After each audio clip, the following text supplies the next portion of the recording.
It seems that we are alive, and I hope everyone is doing well.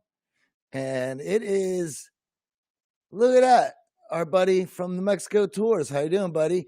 Gabriel Wynn, how you doing? Tally is in the house, and the date coach has joined. Egan and Florida Hippie, the Hills are here. Everybody is coming on in, and I'm happy to see you all. And some odd stuff to talk about today. I wanted to talk about this Beirut bombing, or not bombing, but explosion, because it is historical events like that are so significant that for the rest of your life, you are going to be reminded of these events. And when you're reminded of these events, you're going to have to attach to it the meaning that you are going to bring out. Slow Ruckus says, "You're the man." Well, thank you very much. How so, Slow Ruckus? Thank you for joining us. Charlie, how are you doing, buddy? How is Paris? The pictures you've been sending me are beautiful. If you are watching in Periscope or YouTube land, make sure you send me a comment, hit the like button, hit subscribe button. Comments are the only way that I know you're there, because I am restreaming this and I am not able to be on those platforms as a restream. I only see when you guys comment. So please do let me know you're enjoying the show. And if you're watching an archive playing of this, then also leave me a comment and let me know how you're enjoying the show. As always, you can always ask me questions, shoot me topics, shoot me an article you'd like me to discuss. But today, let's get into it. I want to talk about historical events. And I want to talk about historical events in how you're going to interpret them for yourself and the meaning that you are going to tie to these events, because you are going to be reminded of these events the rest of your life. So what does that event mean to you? What is the symbolism that it represents? Very important. And you can use this symbolism to your advantage, and we'll talk about that. Slow Ruckus says, "I just appreciate the content that you guys throw out there. Very personable and relatable." Well, thank you very much, Slow Ruckus. I appreciate that. We try to be relatable and personable as possible. But we are all, our unique individuals here. But that is the goal, to reach out to you guys, to give you guys some thoughts on skills and a better way of going through life, because we want you to be successful. You really understand that the more successful and happy in life that everybody is, the better our world is going to be. So rather than hoping that happens, I'm just going to get on this mic and I'm going to talk to you guys and hope that through all of our efforts, we can make the world a better place. All right. So there's a few explosive events in history. Sorry to use that that pun. I guess pun included. Is it too early? So there's been explosive events in our history that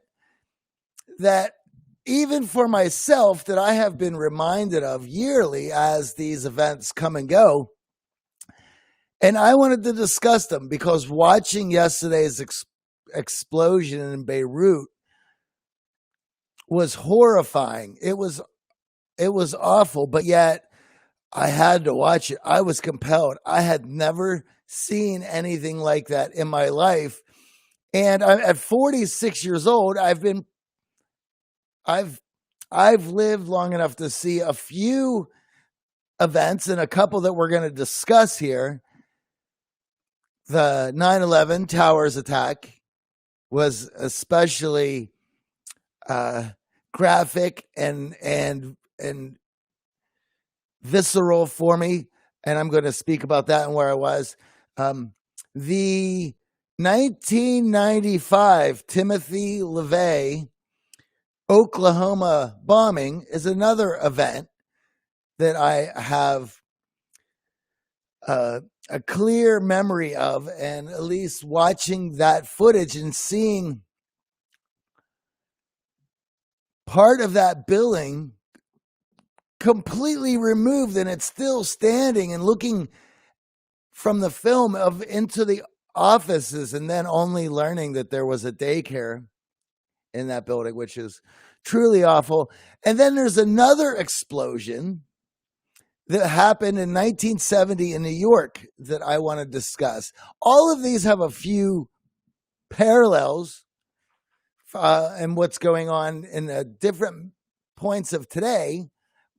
And I would like to bring these up. And then I want you to think about what you had saw yesterday. And as the aftermath of the Beirut explosion settles, what is the meaning that you are going to attach to it for the rest of your life? For every time, for every year that imagery comes up, what power, what meaning does it have for you? These are important things. You know, for most of my life as a Gen Xer, it's been pretty lax, and we've had historical events that were graphic, that were shocking, but for the most part, we never had any heavy armed conflicts, such as Vietnam or any of those other things. Charlie says a Toya incident. I am not Toya. I'm not familiar with that one. I will look it up. But September 11th, 2001 was a very important, shocking moment for me, because I was at my band's rehearsal space collecting our gear as we were going to Europe for my first European rock and roll tour. The band was ready. We were having breakfast. We were packing up the van to go to the airport. And we heard on the television that an explosion in New York had happened. And we turned on the television, and we're all watching it, and we're looking at each other. We're like, oh, are we going to still be able to get to Europe? Huh, that's crazy.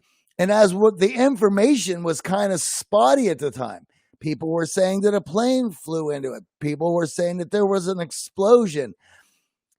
This is New York City. I've never seen anything like this. And as we are trying to figure out what is going on, and we were about 20 minutes from leaving our rehearsal space to go to the airport, when another airplane hits the second tower. And it was at that point that we recognized, or that we realized, that our trip is going to be canceled. That trip to Europe, that tour, was, at least for the time being, was going to be set aside, postponed, while we figured this out. And then watching the aftermath, and of course, being in a band, having played New York, we had a lot of friends there, and the information that was coming out was horrific. Chronicles at 8. How are you doing, brother? Thank you for tuning in.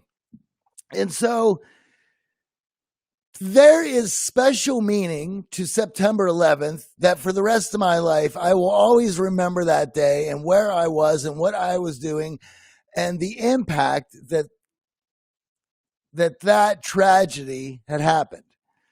Now, as bad as that was, I had never seen anything quite like yesterday, where the buildings that came down in New York, and the rubble, and the people killed, and the injuries, certainly horrific. But comparatively to the size of what happened in Beirut yesterday, Now, let's talk about that. Close to 3,000 tons of a combustible nitrate, the same nitrate that Timothy LaVey had used to blow up the Oklahoma building. Now, do you know that comparatively, what was the amount of nitrate Timothy LaVey used in 1995? Well, he had 2 tons of fertilizer nitrate in the van that blew it up, and which took out half of that building and gutted it and left the other half standing in a ramshacking disrepair of eventually going to fall down. That is the how do you even comprehend the levels and the difference between the two? And I'm trying to find the bombing was the deadliest act of terror in the United States prior to the September 11th attacks. And let's see, where is the nitrate? But it was 2,000 pounds, 2,000, close to 3,000 tons. Now, I remember seeing that, and I was a bit younger. I was 21 at the time. So I had a lot of life ahead of me, and I didn't quite understand the dichotomy of duality of right and left political leanings, thoughts. That was all still quite far from me. When I see anything like that, all I can think of is a nutcase who is, I don't want to get into this too much, but there are, in order to accomplish an act in a manner that is going to be so devastating to so many people, you've got to have some screws loose. And if not, if you're incredibly rationally, if you're a rational person, which how do you do that and be a rational person? Then you are motivated by something that is larger than yourself, and an ideology that would compel you to do something for the greater good. It's awful. Now, here's another bombing that was before my time that I wanted to bring up. So a lot of you are too young to remember this, but in 1970, March 6th, the Greenwich Villiage townhouse explosion went off. And there was a group of radical left-leaning folks who in the late 1960s, early 1970s civil rights movement, it was very left-leaning. There was a fringe group called the Weathermen who were blowing up police precincts. And they had decided in March 6, 1970, that they were going to blow up. Let me find it here. They were going to blow up a dance at Fort Dix, a military dance at Fort Dix. And they were building this bomb in the basement of this townhouse in Greenwich Village. Now, this bomb that they were building intended for Fort Dix military dance went off. It exploded while they were putting it together. This basically took out the whole townhouse and many parts of other houses on the block. Now, the people in this place were basically, they were destroyed, they were torn apart. At first, the explosion was so large that the fire department and the police department had thought a gas line had exploded. It wasn't until they started removing the rubble that they had found other bombs that were intended for other targets. And it was through those bombs that they had realized that what they had uncovered was the largest explosion in United States history up until that point, and domestic terrorists. 3 weathermen were killed in the blast: Ted Gold, Diana Otten, and Terry Robbins. All of these folks were quite the troublemakers. Now, I bring this because on a yearly basis, I have to look at where I was with Timothy McVeigh, whereas for the Twin Towers, those were American events. Those have made a mark for all. But one of the things that I couldn't help thinking is how horrific the Beirut bombing was, where it just basically had taken out a whole port, a whole section of the city. Watching where it went off and I can't remember the term, the shock waves go by, lifting up parts of the buildings that were next to it. And I couldn't help thinking that after everything that has happened in the last 6 months, that quite possibly I might be a bit desensitized by what I had seen, as it's just another brick in the wall for 2020. And I hated having that feeling. And I'm sure a lot of us had thought about that as well. We are noting our historical events by the optics that we're seeing on social media. And there was also a part of me that was kind of relieved that explosion did not happen here, as we're already in America in enough. We're experiencing enough problems, let alone to have a whole port blow up through with 3,000 tons of nitrate.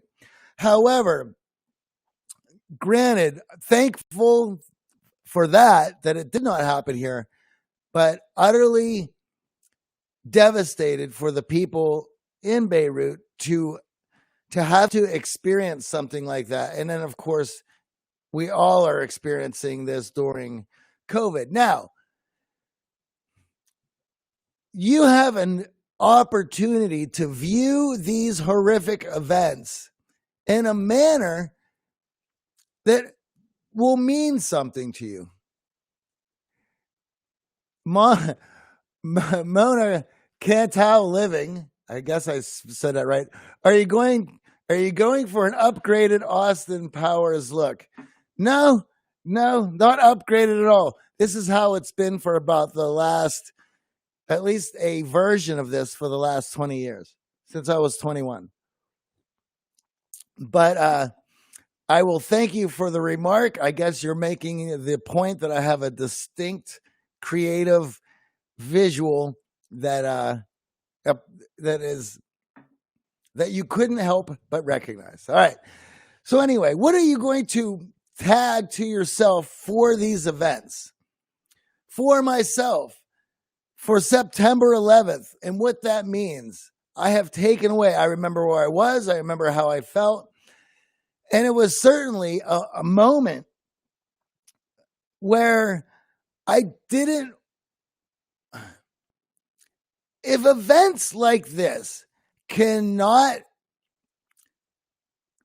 where you cannot register how finite your timeline is for your life and what you have going on, then I don't know what will. How can you look at the events yesterday and not think about where you are in your life And how would you feel if in that moment you realize for that split second where time stops and it feels like an eternity and you're putting your thoughts together, how in that moment you cannot think of all the things that you wanted to do and yet have not done?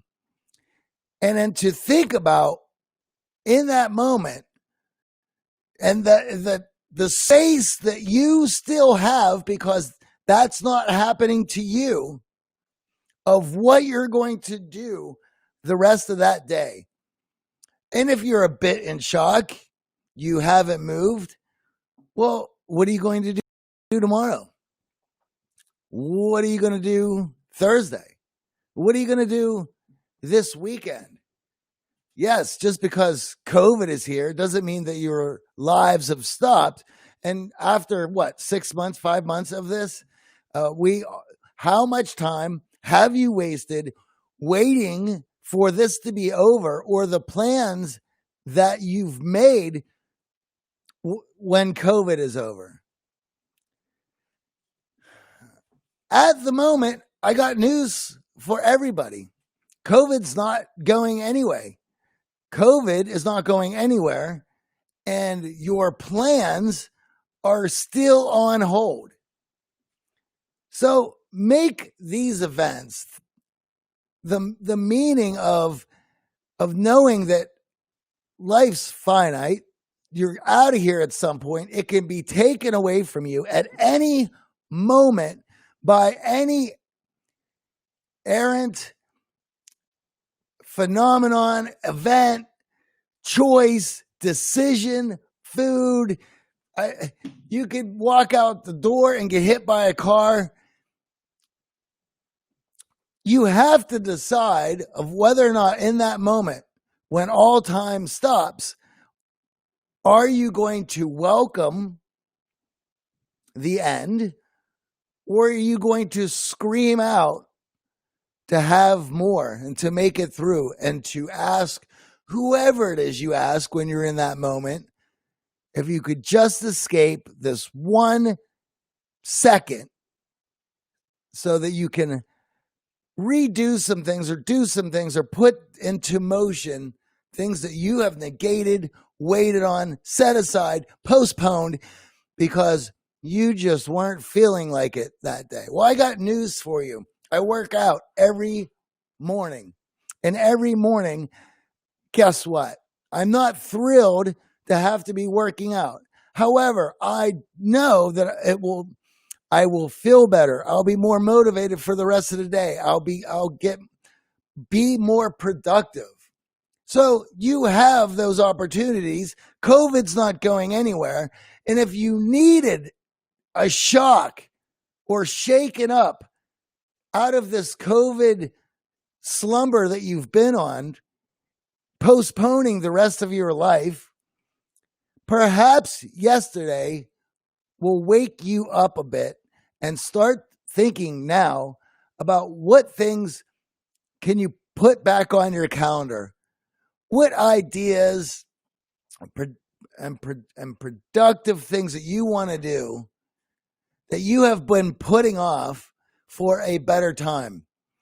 Because let's get honest, there is no better time. And I would love for you, for the rest of your life, when you are reminded of something so powerful, such a visceral sight, a sight like yesterday that you are going to never forget, and you will see every year through the optics of social media, the news, whatever it is, that was the day that you changed your life.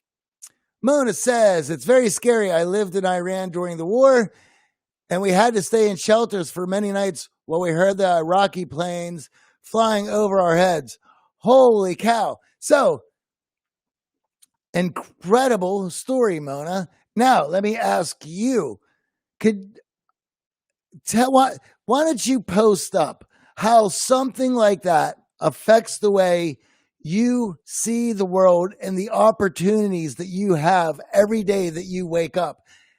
And the thing about it is, for the common person on the street who's never had to deal with much hardship, to be compelled to move your life forward without having a boot shoved up your butt. To have an event like that, Mona, I'm sure that you appreciate and make the most out of every day. You should be looking at every day as an opportunity to win the day, to make something happen, to move whatever you're doing closer to its goal, including your betterment.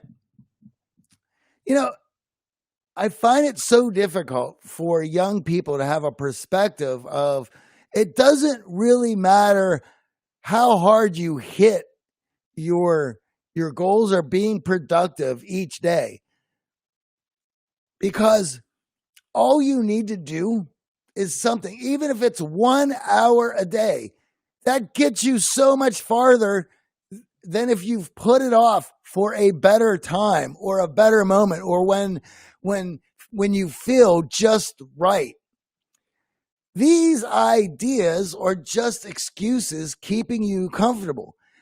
I can tell you, I fight with my phone. I'm a reader, as you guys know, and I'll be looking and reading in a book, and I will think that I hadn't looked in my phone for a half an hour. I should see if anything has popped up. I'm fighting it too. We're all in this social media experiment, and I don't like it, and I'm getting better with it.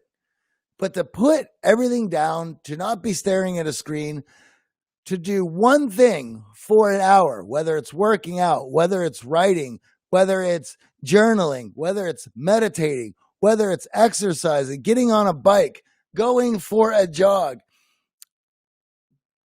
all of those things will allow you to feel that much better at the end of the evening than if you have decided to just put it off for one more day. These events are going to live with you for the rest of your life, just as COVID is going to live with us for the rest of our lives. And you're going to have to explain to your loved ones for the rest of your life, what did this mean to you? How did that make you feel? Where were you when this happened? Don't you want to have a story to tell how these events significantly shaped the way you viewed the world, and put yourself in gear to make the most out of it every day for everyone who their days had been taken from them so shortly? Mona says, exactly. I love to do new things every day, and I love to meet new people. If you check out my page, you can see it. I do cooking videos or construction, building videos, because I love experiencing life. Yes! How cool is Mona? Check out her page. We'll have to see the food that she cooks and the construction that she builds. Do you build houses, Mona? This is the thing. Creating and expressing yourself through the things that you build, that you put time and effort into. These are the things that make every day worth living. It's what you're going to do with the time that you were given. I've said this a million times on this show, and I will say it again before I head out. And I want to thank you guys for joining in. I wanted to get this bombing thing off my chest, because it's been not bombing, this explosion off my chest, as I've been thinking about it all day, watching these horrific videos, which is, there comes a time when you realize that time is a commodity that you do not have, and that you have it for trade. It is yours. You get to do with it whatever you want with it. And we all have a finite amount of it, and none of us know how much that is. None of us really know when it will be taken from us. And once you realize that it is the most important commodity that you own, that you hold, then you start to look for what is the most ROI, return on investment, that I can get for my time. Once you start thinking that way, that you view every day as an opportunity to squeeze more out of life. Once you look at time in that manner, you'll look at every day as an opportunity to leave a legacy, to express yourself, to connect with those who you love. Because now we're talking about your return on investment. How was that time spent? How did it make you feel? Think about your consumption, your trade-off on time. Does it inspire you? Are you consuming things that make you to aspire to higher places? All of my decisions and my view of the world changed once I had started viewing my time as a commodity, and I wanted the largest return on investment as possible. That's when things started changing. All right, Mona, thank you for sharing today. I want to go through, see if there's any more comments. Charlie Tally is here. She's here somewhere. She came in. Want to thank you guys. I got to head out. Guys, tomorrow I will not be here at 8:30. I have a meeting. So I will see you guys Friday at 8:30 a.m. Mona, if you enjoyed the show today, please come back and join us. I'm here usually every weekday morning, 8:30, for a half an hour of fun and chat with you guys. All right, I got to head out. You guys, Christina was on YouTube today. And here's some more comments. Christina, well, thank you very much. I appreciate that. She says, thanks for enjoying your feelings about the Beirut explosion. A bit cynical, maybe, but just like I was grateful it didn't happen here, we have enough problems. Well, you can't help but think about that. That's a human response to that.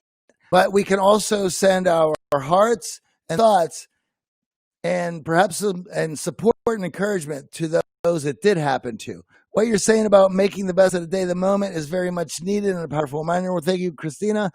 Alicia Holmes is tuning in today. Thank you, Alicia.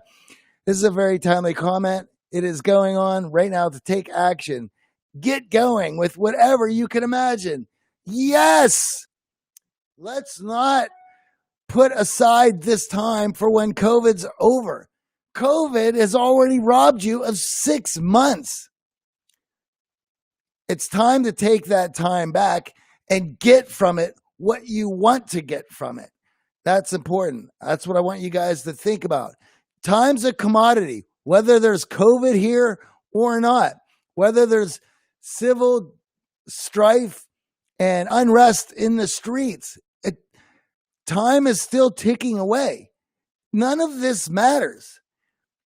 The only thing that is not on hold right now is your time. Maybe your job set you aside for a while. Maybe some relationships have set you aside for a while. Perhaps some of the social engagements you've put aside for a while. But I'll tell you what's not on hold: the 6 months that we've just lost off of our life due to COVID. That didn't stop, and that's not going to stop. So think about that, ladies and gentlemen. That's why we're here. Charlie says, we'll be no longer. Hey, Christina. Charlie says hello to you over in YouTube land. So once again, if you guys are watching from YouTube, Periscope, share this stuff, hit subscribe, shoot a like, leave me a comment. That's how I know you guys are enjoying this. You can always shoot me articles or things. Charlie, you have a good time in France. I got to go, guys. It was great talking to you. Thank you. Have a wonderful Wednesday.